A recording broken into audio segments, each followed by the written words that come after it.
Abra sua Bíblia no livro de Filipenses, no capítulo 4, no verso 19. Bastante coisa para ser dita. Se não der nesse primeiro, eu já vou deixar um tanto aqui para falar no segundo, mas a ideia é a gente concluir essa primeira etapa aqui. Precisamos pensar a respeito dessas coisas, falar, entender o que Deus está falando, para a gente poder caminhar em cima disso. A palavra de Deus fala de um Deus que supre, um Deus supridor, um Deus que provê.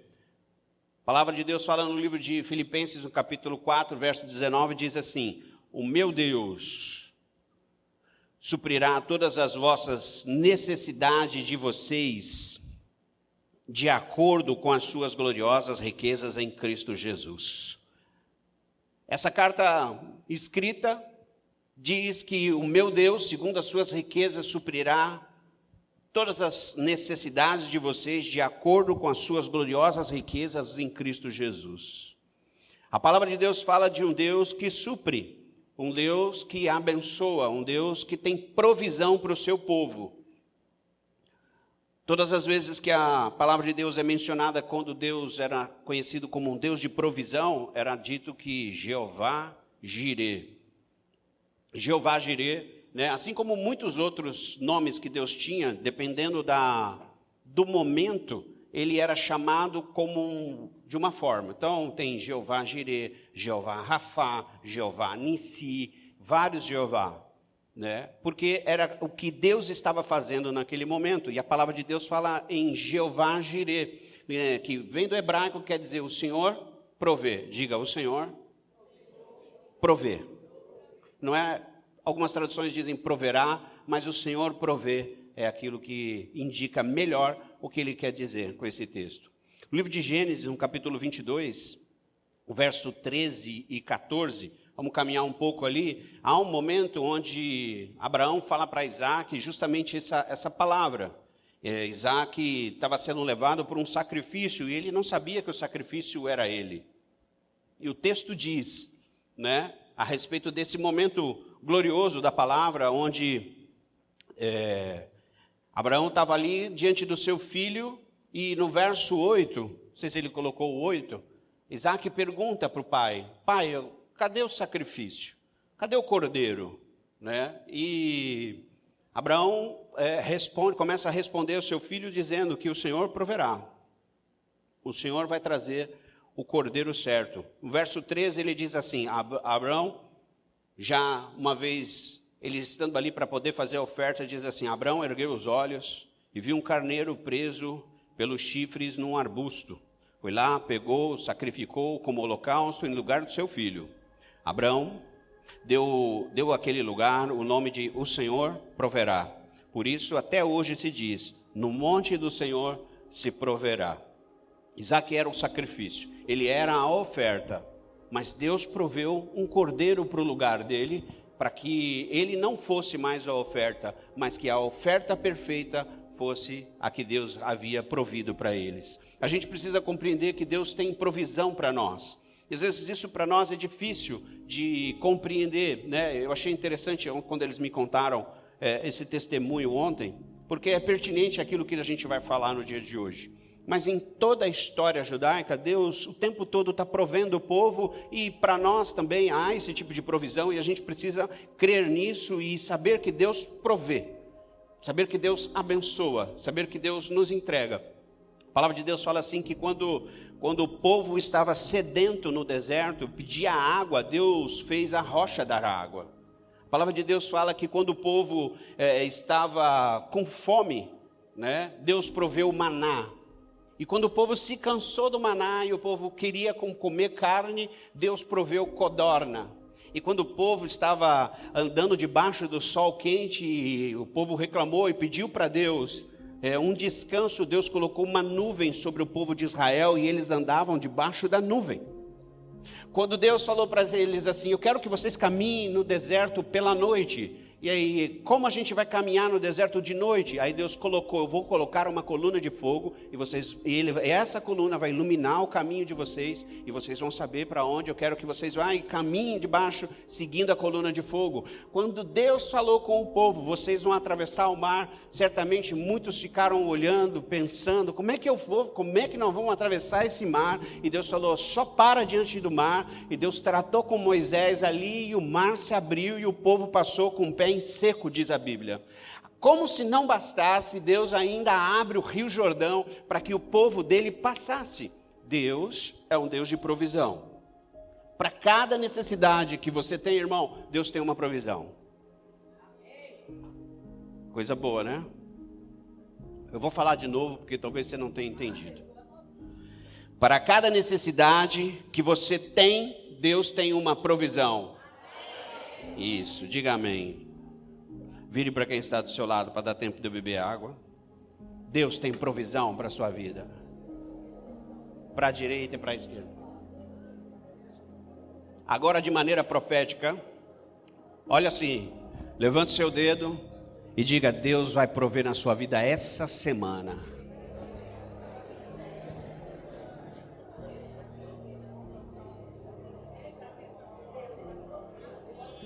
Quem crê, diga amém.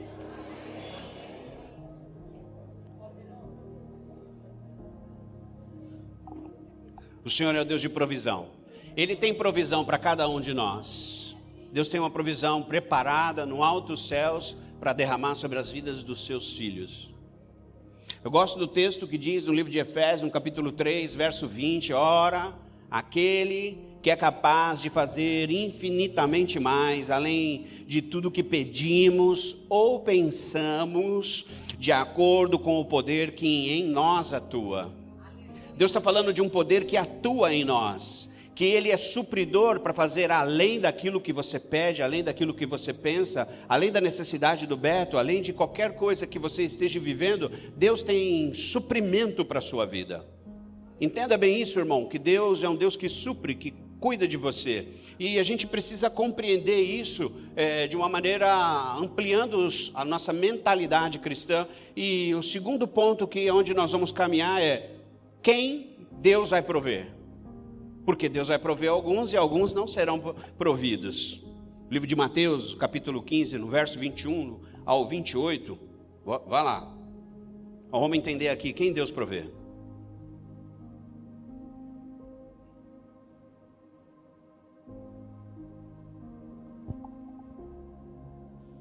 O texto diz assim, uma história intensa. Saindo daquele lugar, Jesus retirou-se para a região de Tiro e Sidom. Uma mulher cananeia natural dali veio a ele gritando, Senhor, filho de Davi, tem misericórdia de mim, minha filha está endemoniada e está sofrendo muito. Mas Jesus não lhe respondeu palavra. Então os seus discípulos se aproximaram dele e pediram, manda ela embora, pois vem gritando atrás de nós. E ele respondeu, eu fui enviado apenas às ovelhas perdidas de Israel. A mulher veio, adorou de joelhos e disse, Senhor, ajuda-me. Ele respondeu, não é certo tirar o pão dos filhos e lançá-lo aos cachorrinhos. Verso 27, disse ela, porém, sim, Senhor, mas até os cachorrinhos comem das migalhas que caem da mesa dos seus donos. Verso 28, Jesus responde a ela, mulher, grande é a sua fé. Seja conforme você deseja, e naquele mesmo instante a sua filha foi curada. Aquela mulher, a mulher cananeia, ela foi buscar socorro em Cristo, em Jesus, que ela sabia, esse homem que tem andado por aqui, ele tem poder para libertar a minha filha de toda a opressão maligna. Ele tem autoridade sobre os demônios, e ela vai até ele, e Jesus é firme com ela. Por que Jesus é firme com ela? Porque ele não veio para os outros, ele veio para os seus, e os seus era o povo judeu. Ele deixa claro isso no discurso dele, em alguns textos você percebe, Jesus vê a necessidade, e ele olha para aquela mulher e fala, eu não posso tirar o pão daquilo que eu tenho, que é para Israel, que é para o povo judeu, e entregar para você. Mas aquela mulher bate o Senhor, mas até daquilo que cai da mesa dos senhores nós podemos comer, os cachorrinhos comem, e por que não eu posso me alimentar disso? Aí ele falou, é verdade. A sua bênção, a bênção do povo, que é para o povo judeu, vai esbarrar em você. E esse é um entendimento que precisa ficar claro, e a palavra de Deus fala logo mais à frente no livro de João, capítulo 1, verso 10 até o 12, a Bíblia diz assim que ele veio para os seus, mas os seus o rejeitaram. O povo de Israel não olhava para Jesus como o Filho de Deus, como um enviado, como o Messias. Eles não viam nele como o Cristo. Diz o texto, estava no mundo e o mundo foi feito por ele e o mundo não o conheceu. Veio para o que era seu e os seus não o receberam. Segue. Mas a todos quantos receberam, deu-lhes o poder de serem feitos filhos de Deus aos que creem no seu nome. Segura aí. Pastor, então como é que faz? Onde está o nosso... Onde eu fui enxertado então? Porque eu não sou judeu. Você não é, nem eu. Aliás, nenhum de nós. Aliás, quase o mundo todo não é judeu. Se você compreende Israel, é do tamanho de Sergipe, né? O povo judeu está meio que espalhado pelo mundo até os dias de hoje. Mas então o povo que era para receber ele como o Senhor de todas as coisas, não recebeu, não reconheceu ele como o Senhor. E aí a Bíblia diz, o texto diz que nesse momento o Pai abre tudo para todos aqueles que o recebem, para todos aqueles que creem que ele é o Filho. E é por isso que eu e você hoje podemos falar assim, somos filhos. Diga, somos filhos. O texto diz assim, deu-lhes o poder. Então, irmão, desculpa, as pessoas normalmente falam, somos todos filhos de Deus. Não, não é. Eu normalmente não concordo para não constranger ninguém. Mas eu falo, pois é. Não é.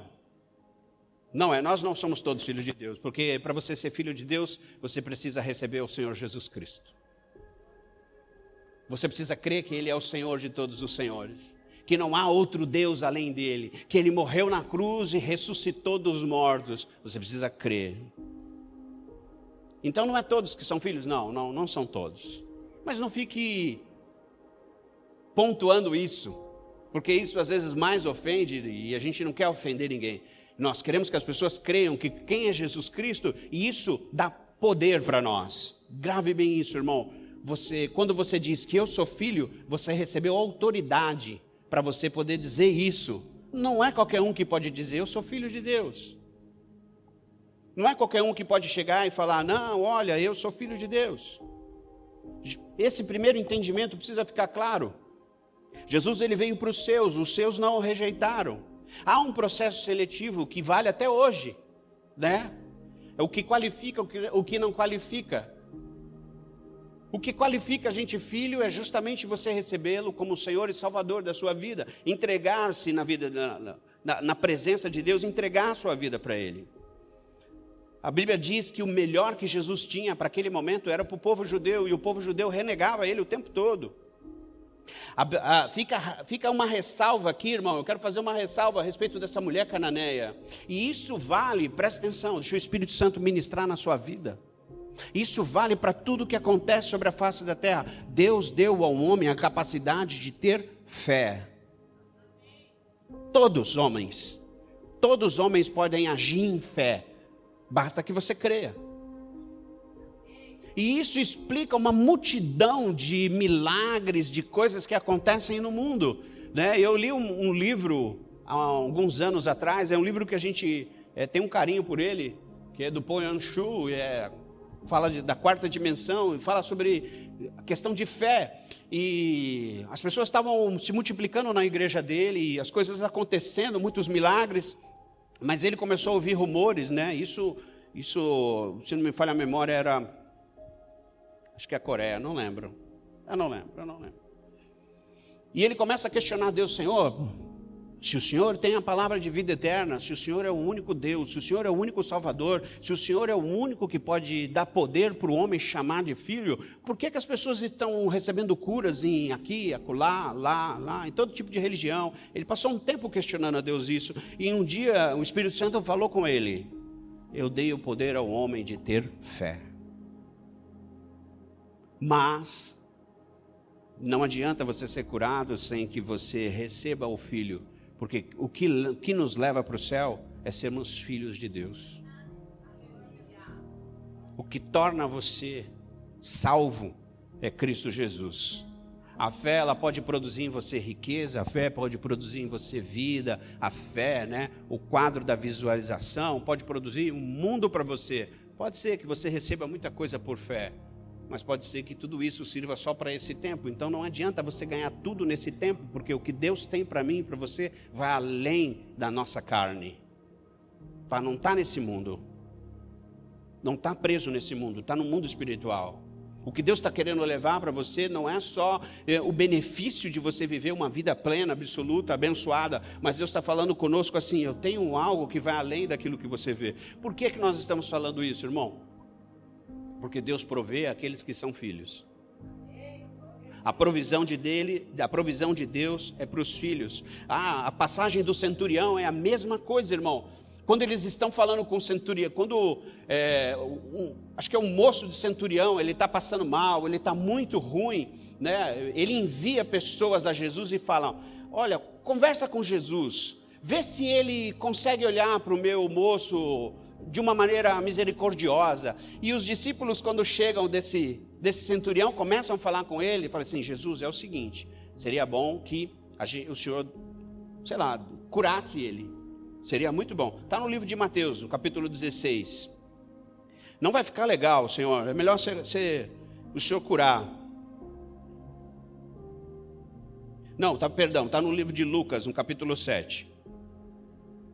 7, do 3 ao 5. E quando ouviu falar Jesus, ouviu-lhe uns anciãos dos judeus, rogando-lhe, viesse curar o seu servo. Esse servo, ele não era judeu. E chegando eles junto a Jesus, rogaram-lhe muito, dizendo, é digno que conceda isso, porque ama a nossa nação e ele mesmo nos edificou uma sinagoga.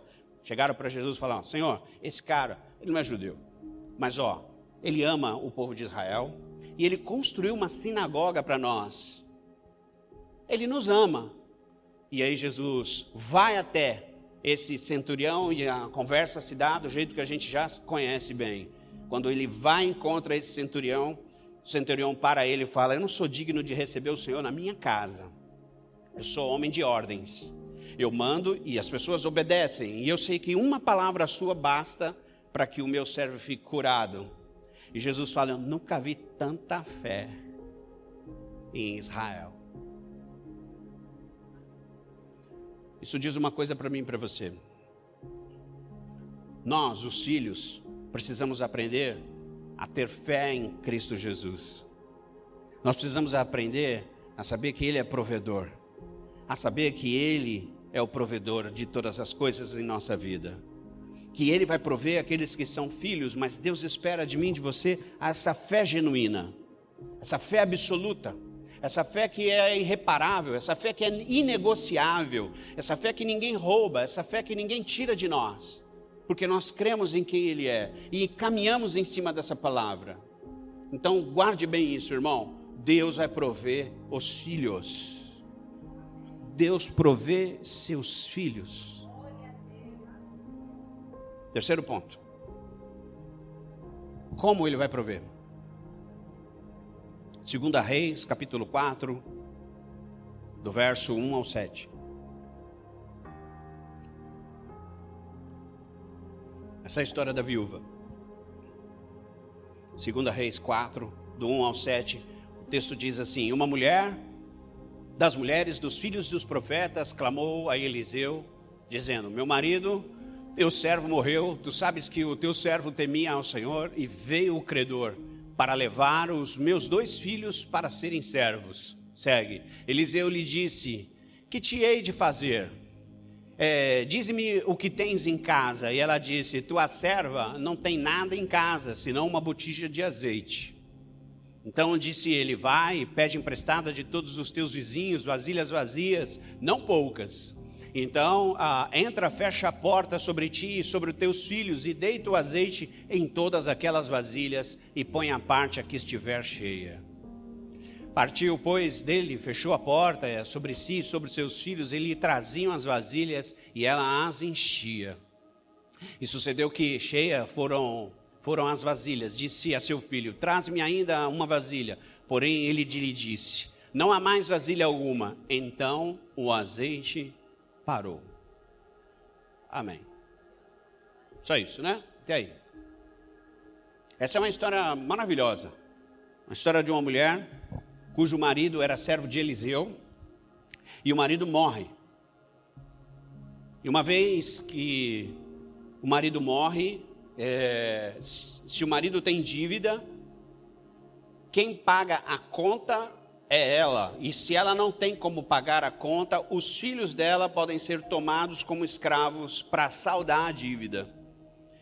Essa mulher estava numa situação muito difícil, né? O marido morto, os filhos praticamente ali, perto de perder aos seus filhos. Ela faz uma escolha, ela toma uma decisão, essa é a verdade. Ela toma uma decisão e ela vai até quem poderia ajudá-la, que é o servo do Senhor, que era o seu Senhor, que era Eliseu, o representante de Deus na terra. Nós precisamos tirar algumas lições desse entendimento para a gente depois começar a compreender aonde Deus quer nos levar. A primeira delas é que coisas difíceis, situações difíceis, elas podem acontecer conosco, com qualquer um de nós, como aconteceu com o Beto aqui, e ele corajosamente contou. Apertos, situações, doenças, enfermidades, grana, dificuldades de relacionamento, coisas difíceis podem acontecer com qualquer um. Ninguém está ileso a isso. Não é porque você serve a Deus. E essa mulher tinha um marido que servia a Eliseu. E Eliseu era o cara. Assim como muitos grandes homens da palavra de Deus, ele era um servo do Deus vivo. E os problemas surgiram na vida daquela mulher. Agora, o importante que a gente pode começar a tirar de lição a respeito daquilo que aquela mulher fez é justamente o posicionamento que nós temos diante das dificuldades. O que vai valer, irmão, diante de uma luta? O que vale diante de uma guerra? O que vale para você diante de uma dificuldade? O que você pensa? Como você age? Né? Está parecendo o Globo Repórter. O que pensam? Onde vivem? Como agem? O que comem ou não comem? O que passa no seu coração, irmão, quando você está no aperto, quando você está na luta? O que vem diante de você nos momentos mais difíceis? Sabe o que mais conta? Sabe o que Deus espera do povo dele no momento de luta, no momento de dificuldade? Deus espera que você se posicione. Deus espera que você se coloque na posição correta. E qual é a sua posição? Filho. Você se posiciona como um filho diante de Deus. Sabe, irmão, uma coisa que precisa ficar clara para mim e para você é que os milagres que Deus tem para responder, a provisão que Deus tem para você, irmão, ele não é espontâneo. Ele não surge do nada. Ele não acontece assim, olha, eu estou com uma dificuldade, Beto de novo, financeira. E aí Deus está lá no alto céus olhando o Beto e falando, eu sei. E ele continua com essa dificuldade. Dia 11, dia 10, e passando, 12, 13. E Deus está lá no alto céus olhando para o Beto. E às vezes pode ser que o Beto, graças a Deus o Beto não fez isso, e esperando alguma coisa acontecer. Tem que acontecer alguma coisa, tem que acontecer alguma coisa. Como um passe de mágica, Deus olha do alto céus e sabe o que está acontecendo e fala, aconteça. Sabe, irmãos, não é assim. Não é dessa forma que Deus age conosco. Deus se coloca numa posição de reação quando eu e você não tomamos a ação devida. Então Deus espera que você haja e aí Ele responde. Deus espera que diante de uma dificuldade você tenha uma ação, que você faça, que você fale, que você diga, que você busque a Ele, que você vá aos pés dEle, que você bata na porta dEle, que você clame a Ele, que você busque a Ele com força. E essa busca vai produzir na sua vida resposta. É a reação de Deus mediante a uma dificuldade. Agora, irmão, presta bastante atenção. Muitos de nós passamos por diversas situações, mas ainda não nos posicionamos a clamar. Ainda nós não nos posicionamos a orar. Ainda você não se posicionou a pedir: Senhor, traga uma resposta na minha vida. Traga, Senhor, uma resposta na minha vida. Fala comigo, Senhor. Essa mulher, quando ela se deu por si: vou perder tudo. Perdi o meu marido, estou perdendo o meu filho, eu vou bater na porta de quem pode trazer uma resposta para mim, que era o Eliseu, que era o profeta de Israel naquele momento, que tinha acesso ao Pai. E ali se dá uma coisa maravilhosa. Uma resposta chega na vida dela. O livro de Jeremias diz assim, Jeremias diz que o Senhor é por mim como um guerreiro valente. Olha o nível de confiança que ele tinha. Essa viúva deu alguns passos, irmão, e eu queria que você já começasse a abrir o teu entendimento espiritual, para que você pudesse dar os mesmos passos na sua vida, em todas as circunstâncias. Ela primeiro busca ajuda, ela vai bater na porta de quem pode ajudar, ela vai em direção, irmão, ela se propõe a orar. Ela se propõe a falar com Deus, ela se propõe a bater na porta de Eliseu e falar: me ajuda. Você pode me ajudar? Meu marido é morto, ele era teu servo. Você conhece meu marido, ele era de índole. Ele ajudava, ele estava aqui com você, Eliseu. Ele estava fazendo a coisa certa. Sabe, irmãos, nós precisamos mudar a nossa mentalidade. E mudar a mentalidade é deixar de fazer pedidos no final. Todos aqui, inclusive eu, já fomos socorridos no último, sim ou não? Por quê? Porque você deixou para clamar no último. Porque você deixou para falar: só o Senhor tem poder na minha vida. Só o Senhor pode responder. Porque esgotou todas as suas forças e maneiras humanas, o jeito, a troca do cartão, a negociação, tudo. Quando o médico falou: pode encomendar o caixão, aí você fala: não, agora vamos orar. Aí você fala assim: agora eu vou clamar, e aí Deus vem com socorro. Deus vem com respostas. Não que você não tenha que tomar atitudes humanas, você deve tomar, mas por que você não busca primeiro? Sabe, irmãos, essa é uma questão de fé, é uma questão de você entender que você é filho, e às vezes nós não agimos como filhos, nós dizemos: nós somos filhos, mas nós não agimos como filhos, e o Senhor espera que eu e você tenhamos atitudes de filho. Deus espera que eu e você venhamos a buscá-lo no momento de dificuldade, no momento de luta. Deus tem prazer em olhar para o filho dele e falar: vamos tratar isso, filho. Vamos tratar isso. Vamos supor que não tinha sido a cachorrinha. Comprou um colar da Vivara de 15 mil para a Nayana. Aí Deus fala assim: você está gastando mais do que você ganha. Tudo bem que você ganha 30. Por fé. Por fé. Toma posse.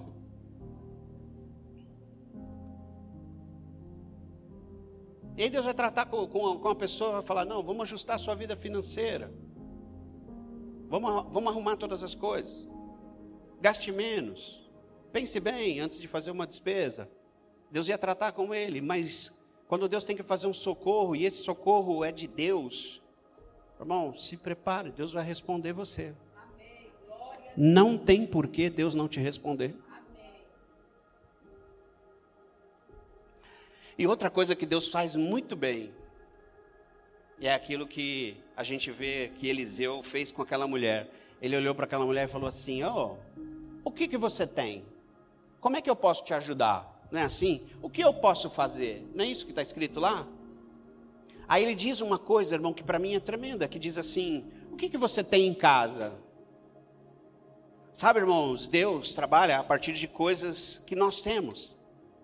E isso para nós é outro paradigma. Para nós é difícil entender que Deus trabalha a partir do que nós temos. E às vezes você fala: o que eu tenho não serve, o que eu tenho não dá, o que eu tenho é pouco. É uma luta para a igreja do Senhor, desse momento, crer que Deus usa o que você tem. Crer que Deus abençoa o que você tem. Sabe, é como um momento de oferta. As pessoas creem assim, então eu vou dar o meu dízimo, vou dar a minha oferta e Deus vai aumentar. Eu estou ganhando 10, Deus vai aumentar para 12, porque eu estou sendo fiel. Não, irmão, Deus vai abençoar o que você tem. Deus vai abençoar os 9. É os 9 que Deus multiplica. É os 9 que Deus faz sobejar. É a multiplicação que Deus faz acontecer, e é uma multiplicação espiritual, e a gente não tem que querer discernir isso, a gente só vive. A fidelidade de Deus é para você desfrutar do benefício de ser filho. Acabou, irmão. Acabou. Às vezes nós temos muita fé e nós temos fé pelos outros, mas por nós não temos. A gente sempre acha que aquilo que nós temos é pouco. Aquela mulher diz ele diz lá no texto, tenta achar para mim quando ele diz, que ela fala assim, olha, eu só tenho um pouco de azeite. Sabe lá em 1 João, também no João 6, verso 9, Jesus, quando vai fazer a primeira multiplicação, presta atenção, ele vai voltar lá, eu vou ler aqui João 6. João 6, verso 9. Tem o mesmo momento, ele diz assim, Jesus vai falar, olha, nós vamos alimentar essa multidão, como é que nós vamos fazer para dar pão para todo mundo? E ele pega para experimentar os discípulos dele e ele fala, como nós vamos fazer? E ele diz assim, o texto diz assim, aqui está um rapaz com 5 pães de cevada e 2 peixinhos. Mas o que é isso para tanta gente? Não é verdade? Nós pensamos assim, a igreja do Senhor às vezes pensa assim, nós temos tão pouco, e o que é esse tão pouco para tudo que precisa fazer? Irmão, é do pouco que Deus faz o muito. É daquilo que eu faço, daquilo que eu tenho, que Deus multiplica. E essa é uma visão, irmão, errada, equivocada do reino de Deus. As pessoas sempre pensam, precisa de mais para poder fazer mais. Não, Deus quer abençoar o que nós temos. A multiplicação está, irmão, no favor do Senhor sobre nós. Foi o que Ele fez. Você achou para mim, filho, o texto da viúva? E ela diz, eu tenho só um pouco de azeite. E aí Deus pega aquele azeite e Eliseu, ele ora, ele fala assim, você tem o quê? O que hei de fazer? Diz-me o que tens em casa, o que tens na sua casa. E ela disse, tua serva não tem nada em casa, senão uma botija de azeite. E é assim, irmão, para todos nós. As pessoas sempre dizem, não, eu não dou, pastor, eu não dou nada, porque eu não tenho, não sobra. Não, Deus não é Deus de sobra, irmão. O que sobra para ficar, Deus é Deus de primeiro. E ela ouve, mas aquela mulher, ela tinha ali uma questão, porque o marido dela era fiel. E Jesus responde a fidelidade, Jesus sempre vai responder a fidelidade do povo dele. Jesus sempre vai prover você, não fique com medo de que falte as coisas. E o diabo é mestre de querer aprisionar o povo de Deus, dizendo, não vai dar, hein? Não vai dar, não vai dar, vai faltar, vai faltar, vai faltar, vai faltar e vai faltar. Porque ele fica o tempo todo acusando, ele fica o tempo todo tentando aprisionar. E uma coisa maravilhosa é que Deus pega o que você tem e faz multiplicar. Deus faz sobejar, Deus faz dar, Deus dá sabedoria para você. Sabe, irmão, tem um texto que Pedro está lá, caminhando lá, não sei onde ele estava. E aí, chegam para Pedro, quando eles chegam numa cidade, chegam para Pedro e falam assim, ei Pedro, tu e o teu mestre não paga imposto não? Teu mestre não paga, como é que chama o nosso imposto? A receita? Imposto de renda. Teu mestre não paga imposto de renda não, é? Aí Pedro fala assim, paga. E fica duro, eu imagino a cara de Pedro falando, não, ele paga. Lá vai Pedro. Quando Pedro vai se encontrar com Cristo, Jesus fala para ele, já sabendo, ei Pedro, deixa eu te fazer uma pergunta. E aí Deus tem uma conversa com Pedro ali, fala assim, de quem é esse imposto? Ah, esse imposto é dos homens. Então nós estamos livres, porque nós não somos filhos mais dos homens, o nosso reino não é desse. Jesus tem uma conversa ali esclarecedora, mas aí Deus fala com ele assim, ei Pedro, mas para que o Filho do Homem dê bom testemunho sobre a face dessa terra, vai pescar, Pedro. Por que vai pescar? Porque era a única coisa que Pedro sabia fazer. Era o único ofício que Pedro sabia fazer. Mas Pedro faz o seguinte, né? A gente logo imagina, né? Pô, vai pescar para pagar imposto, então ele vai com uma tarrafa, né? Porque ele é pescador profissional, ele sabia o que ele deveria fazer. Para pegar muito peixe, para poder vender o peixe. Jesus fala assim, não, leva um anzol. E o primeiro peixe que você pegar, abre a boca do peixe e lá dentro tem uma moeda paga por mim e por ti. Irmão, eu não sei até onde você está mergulhado nesse nível de fé. Eu não sei até onde você entende, mas quando Deus começou a ministrar isso aqui no meu coração, eu falei, vai ser Deus assim lá no céu. Como tu é poderoso. Sabe o que Deus estava falando para Pedro? Sabe o que Deus está falando para você? Eu vou usar o seu ofício. Vou fazer o peixe morder o seu anzol sem isca. E na boca desse único peixe, eu vou pagar todas as tuas contas. Vou abrir a porta. Porque você clamou. Porque você pediu. E eu vou dar. Deus de provisão. Deus sempre vai fazer milagre a partir do que você tem. Deus sempre vai romper na sua vida a partir do que está nas suas mãos. Essa é uma maneira de nós olharmos, é uma outra forma de olhar. Deus tem sempre uma provisão para cada um de nós. Deus sempre vai abrir o nosso entendimento. Deus sempre vai revelar para nós algo que está encoberto e algo que você às vezes não está enxergando. Irmão, como eu orei isso? Eu orei esses dias, essa questão, e eu falei, puxa, isso é revelador demais. Deus às vezes mostra coisas para nós e a gente não enxerga, a gente não entende, você não percebe, está na sua cara e você não vê. O texto de Agar, quando Abraão e Sara tiveram ali o filho deles, Agar também teve Ismael. E houve um momento em que eles estavam estressando e Sara falou, Abraão, faz o seguinte, manda essa mulher embora. Não quero mais essa mulher aqui. Não quero. Né? E ele manda ela embora. Ele fala, vamos fazer o seguinte, não há mais condição de você viver aqui e eu preciso que você vá embora. Gênesis capítulo 21, verso 16, irmão, abra lá. Gênesis 21, 16, vamos ler, para ficar mais bonito.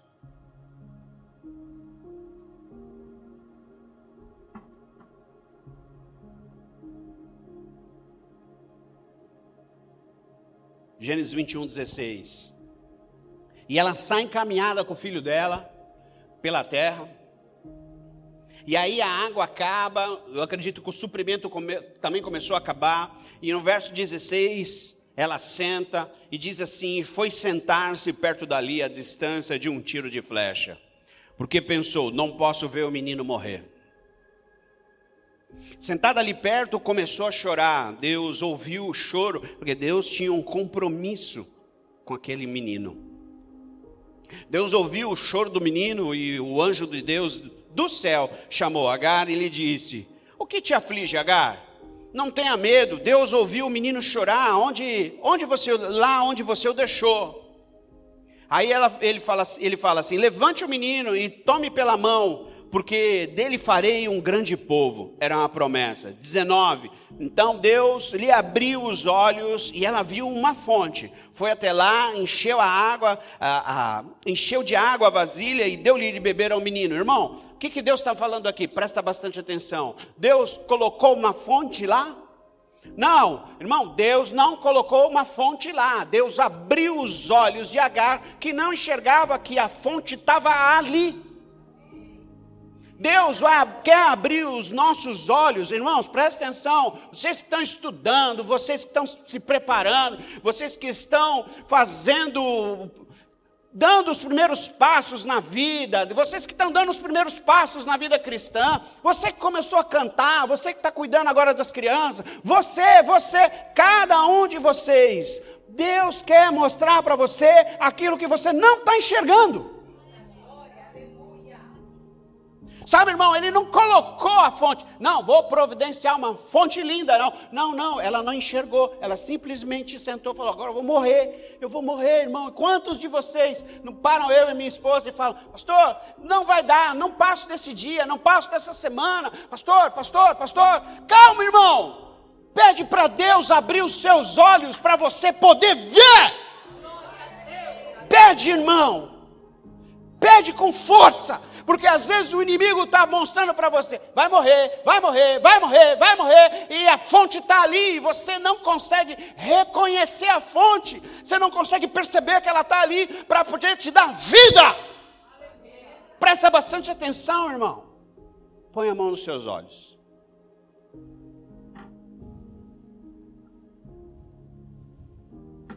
Bote a mão nos seus olhos. Diga assim, Espírito Santo, me mostra o que eu não estou vendo. Mostra para mim aquilo que só o Senhor tem e eu não estou enxergando. Revela, Senhor, onde está a fonte e dela eu vou beber, eu e minha casa, em nome de Jesus. Sabe, amados, deixa eu falar uma coisa para você. Às vezes você espera uma coisa espetacular da vida. Eu estou esperando uma coisa sobrenatural da vida. Uma coisa que vai mudar tudo. Uma coisa muito intensa. E Deus não se revela nas coisas maravilhosas, espetaculares. Deus se revela no simples. Deus se revelou no azeite. Deus se revelou na boca do peixe. Deus se revelou num monte de outras questões, irmão, porque quando eu comecei a entender isso aqui, eu falei, é de Deus tudo isso. Deus começou a revelar para Agar, olha, abre os olhos, pede, desce lá, ajuda a Agar, porque ela vai morrer, ela está achando que é o fim dela, e a fonte está ali do lado, irmão. Quantas coisas Deus não está mostrando para você, e você ainda não entendeu, que está bem ali para você poder usufruir disso e viver intensamente. Entenda bem as coisas, você está esperando algo estrondoso. Elias, quando ele foi lá para dentro da caverna, irmão, ele foi lá para dentro da caverna, ele estava mal, Elias estava mal, com depressão, ansiedade, crise de pânico, estava mal, Elias estava mal. Ele estava mal, e ele está lá dentro da caverna, e ele olha lá fora, passa um vento, ele fala, agora é Deus. A Bíblia diz que Deus não está no vento. Aí vem uma tempestade, aí a Bíblia diz que Deus não estava na tempestade. Aí vem uma trovoada, vem um monte de coisa. A Bíblia diz que Deus não estava nem no fogo. Ele fala, quando começou a passar uma brisa, diz o texto, quando começou a passar uma brisa leve e suave, Deus estava ali. Aí, irmão, você está esperando uma coisa, não, pode esperar, porque agora eu fui no descende. Eu fui no descende, meu irmão, quando o pastor Antônio Hermínio de Moraes, quando o fulano, quando o Beltrano, eu levitei. Agora tu espera que as multidões vão vir atrás de mim. Porque eu recebi uma unção lá. Glória a Deus, eu queria ter ido. Mas passar 12 horas em pé, eu não sei se eu queria ter ido. Mas tudo bem. E você acha que isso não vai fazer mais que você tenha que orar? Não, irmão, se prepara, porque se Deus falou que vai fazer de você um servo, irmão, se prepara que você vai ter que orar e não vai ter que orar pouco. Se prepara que você vai ter que ficar de jejum e não vai ficar pouco. Deus atua nas coisas mais simples que existem. Naamã estava com uma lepra. Foi atrás de Eliseu. Uma serva disse, tem um profeta, em outro país. Aí ele sai, Naamã sai, vai lá, atravessa o país, viagem, dia. Quando ele chega lá, cheguei, agora esse cara vai sair e ele vai falar uma coisa extraordinária, o neon vai piscar sobre mim, fogo, luz, tal, estrobo, tal, vai ser uma coisa sobrenatural. Aí ele manda o moço. É a mesma coisa que alguém chegar aqui fora, chegar aí, sei lá, quem é famoso aí? Chegar aí o Bolsonaro, pronto. O Bolsonaro está aí fora, ele quer ser curado. Aí eu pede para uma das crianças ir lá orar com ele, que ele vai ser curado. Ele não vai aceitar. Ele vai querer alguém de autoridade, alguém de divisas, alguém com unção para poder suportar. Foi o que Naamã fez, foi o que o Eliseu fez. Eliseu falou assim, vai lá. Eu não vou nem sair, que ele devia estar ocupado assistindo Netflix. Não vou nem sair. Manda ele mergulhar lá no rio, o mais podre que tem. Manda ele dar 7 mergulhos. O cara ficou bravo. Pô, o cara nem saiu para me receber. O cara nem veio me dar atenção. Ele nem olhou. Não. Aí um dos moços lá que estava com ele, um dos soldados, falou, Senhor, presta bastante atenção. Se ele tivesse te pedido uma coisa difícil, o senhor não faria? Faria. Aliás, eu vim pronto para fazer uma coisa bem difícil. Mas ele pediu uma coisa tão fácil, e para o senhor isso não é nada, são só 7 mergulhos aqui no rio Tietê. Irmão, você não sabe o que é o rio Tietê. Você está de vidro fechado, não sei como é que está, faz tempo que eu não ando por lá. Está com o vidro fechado, o ar-condicionado ligado, e você fala, quem foi? A impressão que dá é que alguém comeu feijoada estragada no carro. Aí você fala, não, se revela logo, seja livre. Não, é o rio Tietê, irmão. Então ele mandou, vai lá, manda ele mergulhar nesse rio. Manda ele mergulhar. E ele falou, puxa, como é que eu vou fazer isso? E ele vai lá, mergulha, o que acontece? Ele é curado. As coisas mais simples são as coisas que mais vão surtir efeito na sua vida.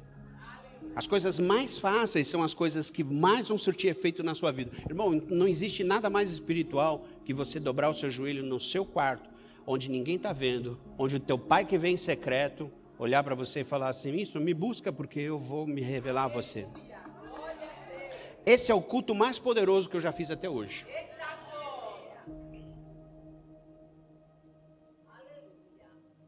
Deus, quando começa a derramar da porção dele para nós, irmão, ele faz de maneira simples e de uma maneira em que supra a necessidade e isso vá além. No livro de 2 Reis, os irmãos do louvor podem subir. No livro de 2 Reis, no capítulo 4, 2 Reis, capítulo 4, verso 6, o texto diz o seguinte. E sucedeu que cheias que foram as vasilhas, disse a seu filho, traz-me ainda uma vasilha. Porém ele lhe disse, não há mais vasilha alguma. Então o azeite parou. Sabe, irmão, outro dia nós falamos sobre isso, que nós estamos falando de um outro contexto. Mas vamos parar para pensar. Que enquanto a mulher apresentava vasilha vazia, o azeite não parava. Traz mais vasilha. E o azeite descendo. E só trocando vasilha, só enchendo, irmão, só enchendo. Uma coisa sobrenatural acontecendo ali o tempo todo, só enchendo. E você fica assim, meu Deus, mais vasilha. Irmão, o que fez o milagre parar? Acabou as vasilhas. Sabe, entenda bem isso, guarde isso no seu coração. Deus vai prover para você algo que não tem limite. Você vai dizer quando isso vai parar na sua vida. Você consegue crer nisso? Consegue crer nesse nível de milagre? Você consegue crer que Deus, quando começar a derramar, e você vai trocando vasilha, e vai enchendo, e aí você fala, não vou parar, e Deus fala, não é para parar, sou eu que estou dando para você. Isso chama, presta atenção, irmão, para você que acha que está numa sinuca de bico, isso se chama provisão. Deus é Deus de provisão na tua vida. Por quê? Porque você é filho. Aleluia. Filho. Quando isso para? Você que diz quando para. Você que diz quando as coisas vão começar a se cessar. Sabe, irmão, uma coisa que eu e você precisamos aprender a viver é que nós somos ilimitados em Cristo Jesus. Que o poder de Deus, quando Ele atua em nós, Ele é sobrenatural. Então, irmão, não importa o que você tenha, Não importa se é pouco, se é muito, não importa, irmão, consagre a Deus. Consagre ao Senhor. Pega a sua vida e coloque no altar de Deus. Coloca tudo lá no altarzinho do Senhor, irmão, e deixa aquilo, deixa essa promessa criar vida dentro de você, porque às vezes isso não vai criando vida na sua vida, você vai se apagando, e muitos deixam de crer, irmão, no melhor de Deus, no melhor da festa, na hora de você sentar e falar, agora eu vou usufruir, agora eu vou viver intensamente a provisão de Deus na minha vida, você para. Isaías, capítulo 1, verso 19, não está lá, irmão, eu marquei aqui só para eu poder falar para vocês. Bora parar. Isaías 1, verso 19 diz assim: se vocês estiverem dispostos a obedecer, comerão os melhores frutos dessa terra. Glória a Deus, aleluia. Deus estava dando uma promessa para Israel, usando Isaías já com força, com fúria. Só que volta um versículo, quando você volta um versículo no 18, ele está falando com Israel e ele diz assim, ó, venham, vamos refletir juntos. Diz o Senhor, Deus falando com Israel, vamos fazer o seguinte, vamos pensar aqui junto. Faz de conta que eu sou Deus, sou o pastor, pronto. Vamos refletir junto aqui, igreja. Vamos pensar uma coisa aqui, eu e você. Nós precisamos pensar.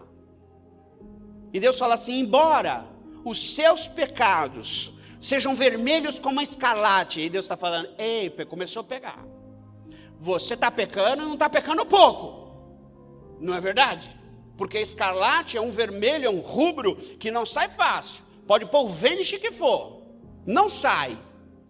Apesar do seu pecado ser vermelho, como escarlate, eles se tornarão brancos. Ó, começou a ficar bom. Eu vou limpar vocês. Eu vou limpar todos vocês. Vão sair daqui. Pensa num povo branco que vai sair daqui. Até o leste vai sair branco daqui hoje. O leste está aí? Vai sair todo mundo branco. Aí ele fala assim, embora sejam rubros como púrpura, como a lã se tornarão. Olha, mesmo que o seu pecado seja um vermelho que não sai fácil, vai ser como a lã. Você vai ficar branquinho, branquinho, branquinho. Aleluia, glória a Deus. Eu vou tornar todos vocês limpos. E aí ele segue para o 19 e ele fala o que nós acabamos de falar assim. Se vocês estiverem dispostos a obedecer, comerão os melhores frutos dessa terra. Deus sabe de todo o seu erro, Deus sabe de todo o seu pecado. Deus quer saber se você está disposto a obedecê-lo. Deus quer estar disposto a saber se você está pronto a se doar. Deus está querendo saber se você está pronto a se comprometer. Porque Deus quer uma igreja comprometida. Deus quer filhos comprometidos. Deus quer filho que às vezes estoura o cartão para ajudar o outro. Irmão, isso em sã consciência não é loucura. Mas Ele fez e Deus deu. Aleluia. E Deus deu. Às vezes nós vamos fazer loucura, irmão. Às vezes é necessário você comprar comigo uma loucura que eu estou querendo fazer para que Deus possa sobejar no nosso meio. Então, irmão, creia. Creia, irmão. Creia para mim, creia para você, creia para a sua vida, creia para a sua casa. Que Deus vai prover o melhor dessa terra. Nós estamos numa terra, irmão, olha, irmão, não é porque eu estou aqui não, mas é uma terra que emana leite e mel, irmão. A história do Piauí tem que ser mudada, irmão. E Deus vai usar você, irmão. Sabe, irmão, entenda bem uma coisa. Deus não está querendo colocar você num concurso só. Deus está querendo que você empreenda. Deus está querendo que você faça. Deus vai abrir a sua mão e vai derramar ouro, tesouro. Deus sabe onde está o tesouro dessa terra, irmão. E que o Senhor abra seus olhos. Abra os seus olhos. Que Deus abra os olhos da igreja dele, de todas as igrejas, Pai. Abre os olhos de Teresina, abre os olhos das cidades, abre os olhos, Pai, aonde está o tesouro do Piauí, Senhor. E você vai ser abençoado. E a porção vai vir, e vai vir. E se você não ficar soberbo, porque você está com uma meia dúzia de dinheiro a mais no bolso, irmão, se você não ficar arrogante, se você não achar que você precisa de um tratamento diferente, porque teu carro é espacial, se você não achar, irmão, se prepare, porque Deus vai levantar você mais. Porque Deus resiste ao soberbo, mas dá graça aos humildes. Dá graça, Deus dá graça. Deus dá autoridade, Deus dá poder, Deus dá recurso mesmo, irmão. Deus dá recurso. Deus dá recurso, Deus paga a conta, Deus abre a porta. Deus dá moradia, Deus renova o ânimo, o fôlego. Deus mostra onde tem mais tesouro, Deus mostra. Mas Ele também fecha a porta, porque se você for para você se perder, não adianta, caramba. De que vale, irmão, você viver a glória do mundo e perder a sua salvação? Não vale de nada. Não adianta a gente ter 10 jogadores de futebol aqui, milionários, mas eles não dão R$1, não é capaz de ajudar a pagar esse bendito desse negócio. Não serve. Não serve. Não adianta. Tudo que eu tenho, tudo que eu sou, só tem graça se eu descer vazio. Porque aí Deus pode derramar, irmão. Só tem graça se você entregar. Só tem graça se você falar. Só tem graça se você ensinar. Irmãos, você que ensina não segura nada. Eu trabalhei com gente que sabia muita coisa. Os caras não queriam ensinar porque eles estavam com medo de perder a vaga. Irmão, dá tudo. Dá o macete logo, irmão. Fica com medo de perder vaga não, irmão. Quem te sustenta na tua empresa é o Senhor. É o Senhor, irmão, dá logo o caminho das pedras, porque quem dá, recebe, irmão, quem dá, recebe. Você não vai perder, irmão, não tem como perder com Deus. Você pode passar por desafios, por lutas, caminho estreito, lugares, apertos, mas o Senhor sempre vai falar, eu vou prover você. Deus é Deus de provisão na tua vida. Feche seus olhos.